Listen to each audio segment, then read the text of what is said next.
Hello, everyone. Tonight I thought I'd show you one of our other projects, one of our most ambitious projects that we have on the go here. Um, this one right here.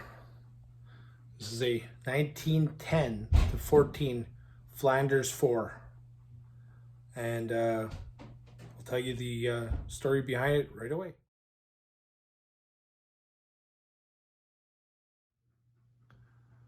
I got this one about 6, 7 years ago off a Craigslist type of site and picked it up the next morning. And I got a hold of the farmer who had it previously.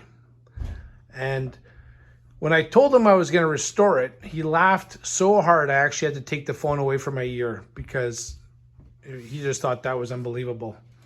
So I ended up going down to his place, talking with him, and it turned out he got this from his grandfather in 1955.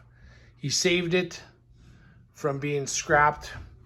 He was a market gardener, and more than likely his grandfather was also, but more than likely his grandfather pulled the motor out to use for a water pump because that's what a lot of early motors were used for. They were pulled out of various motorcycles, made into water pumps, and it just makes sense that that was what happened to this one.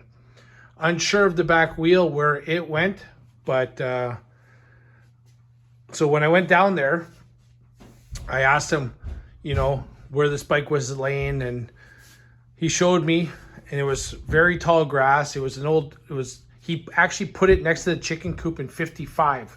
Well, the chicken coop actually fell apart, and 40 years ago, so, late 70s, he backed over it by accident with a tractor clearing snow. And that's what happened to this frame. It got so beat up and bent and everything, but it exists. And the interesting part was he supplied the corn for the annual corn roast for the Antique Motorcycle Club of Manitoba for 40 some odd years. So it's surprising that this bike was never picked up or the conversation never turned to this bike because it's a rare bike. Flanders only produced about 275 bikes, and from talking to a few people who know these models and bikes, this there's only about 25 left known to exist, and they're in private collections and museums. So most people look at this and go, that's too far gone, that's junk, you're never going to do anything with it. And this is what I live for. This is the stuff that kind of dreams are made out of. You have to look past all the badness, all this stuff. I did most of this where I tried making it look like a motorcycle again because that's what I want to do.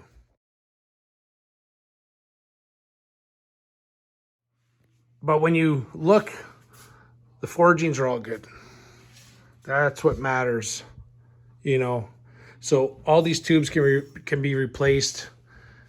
This is the top tube that goes here to here. That can be all replaced. This looks worse than it is because actually this has been cut out. It's actually factory cut out for the belt drive. So this bow is actually there on purpose for the belt drive. Hi, Waylon.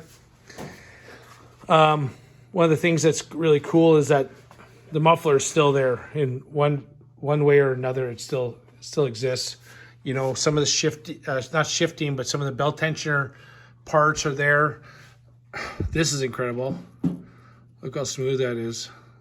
That's the oil petcock. This is the fuel petcock. This is copper. And you can still read Flanders 4. Flanders, and then you'll see the 4 here.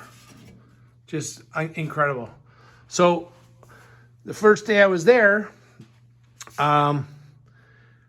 he showed me where it was. I had a shovel with me, believe it or not, and I walked into this middle of this tall grass, and I started hammering away on the shovel into the ground, which was actually very loose because of it being an old chicken coop. I mean, I guess chicken shit is loose. But anyway, the first thing I hit was this, the original seat. Yeah, it's bent. It's really in bad shape, but it exists, and it gives me, at least I know what it looked like. Even it came with this really cool lock, cycle lock. I end up finding a couple more pieces. This is the back section of the fender.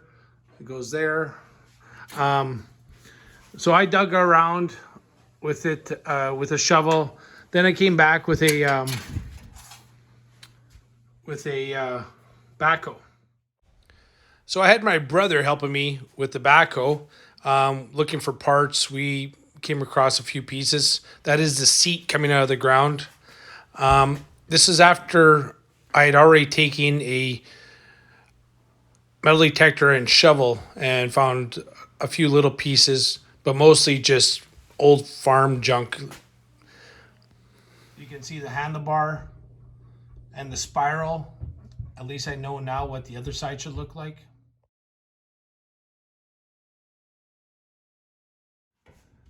The front end is in really nice shape, actually. When you look at the legs are nice. The hub is good. Don't even look at the wheel. Don't look at the spokes. That's all replaceable. The fender, this is the hard stuff, is knowing what it's supposed to look like. So you got the shape. Yeah, it's rotten in here, but that can be all fixed. That's why it's called a restoration, restoring it. So here's another piece that's kind of neat. So you see how this goes.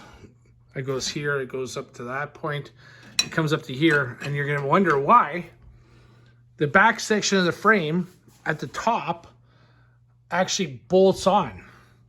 Well, that's because when you have a belt drive bike, you have to slide the belt past this point. So you have to have the bolt so you can put the belt on so it goes over the wheel and goes to the tensioner. So this is what it should look like. There's another picture of one. Just cool, So, here's my motor. So I just got that this summer. This is, I don't know what year it is yet. It's 10 to 14. Yeah, it's got some really bad, ugly, someone tried fixing some weld, but it doesn't matter. I have a set of cases. I have a barrel. I have the engine plates. I have the cam cover. And I also got a brand new tank made from Jethro Smith at Antique Motosmith. That's again copper. Beautiful work. And check this out. Look at the date. December 31st, 1911. This is 110 years old, and it's from the New York American. Now, I got this off of eBay for like $12 or something, but it has all kinds of facts about it. I got to get this framed. I know that's one of the things I have to do, but I thought, people think I'm crazy that I'm going to tackle something like this, but you know what? This is what dreams are made of. This is unbelievable. I can't wait to ride it, 500cc belt drive, single speed, pedal start. Just gonna be so cool. You can see how the mechanism is for the belt tensioner and stuff. So this is gonna be a couple year project, but this winter I actually plan on starting on the frame. First off, I want to put the motor in and just see how it looks more than anything. So I hope you enjoyed that, and really rare piece of American history, and made in Chelsea, Michigan. And there's a lot of history on the Flanders. Really some really cool history. The guy who started it actually worked for Henry Ford. I think he helped develop the assembly line. So there's lots of unique history, lots of crazy history on this. Really cool find. I'm really happy I got this thing. So follow us, subscribe, because there will be work done on this. This will one day be riding down the road again. This is what we're about, saving the rust.